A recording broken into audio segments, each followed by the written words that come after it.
friends, I'm Melanie from MelanieCooks.com, and today I'll be cooking these Trader Joe's mini croissant swirls with chocolate chips in the air fryer. They look so good. I'm super excited about cooking them. Air fryer is the perfect tool for the job. So we're cooking them straight from frozen, no need to defrost. Let's open up the package.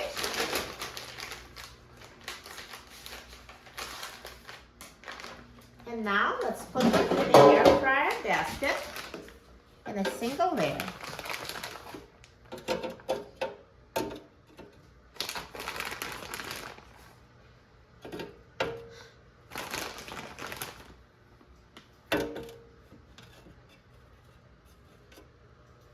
And now let's put the air fryer basket in the air fryer. And now I'm going to set the temperature to 330 degrees Fahrenheit, and I'm going to set the time to 15 minutes. Now the air fryer is done cooking, so let's take a look. Wow, look at these mini croissants. They look amazing. So nicely browned and perfectly cooked. They look so good.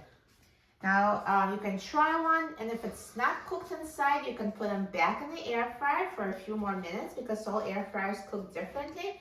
Also, if you think they're browning too quickly, but they're still raw inside, you can reduce the temperature to 320 or even 310 degrees Fahrenheit, and again, cook them until they're completely ready. But these are ready, so let me take them out of the air fryer.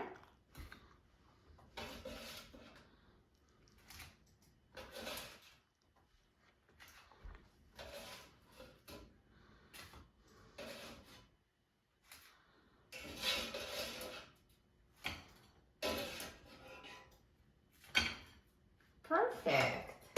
Look how good they look. I can't wait to try them. Now, it does say on the package you should let them cool for 5 minutes for best results. Also, it just helps them finish cooking by just, having them stay on a plate like that. But I just can't wait to try them. I can just try them right away and show you. So let me show you the inside. Look at this flaky dough. Perfect. Looks so good. And look at all those chocolate chips. So excited about trying it. Let's try it. Tastes as good as it looks. What can be better than a freshly baked croissant? It's so warm, so gooey, so flaky. There's perfectly melted chocolate chips and a delicious tasting dough. You will love them. For a free printable recipe and other easy recipes, please visit my website, MelanieCooks.com, and don't forget to subscribe to my channel, Melanie Cooks. Thanks for watching, and I'll see you in the next video. Enjoy!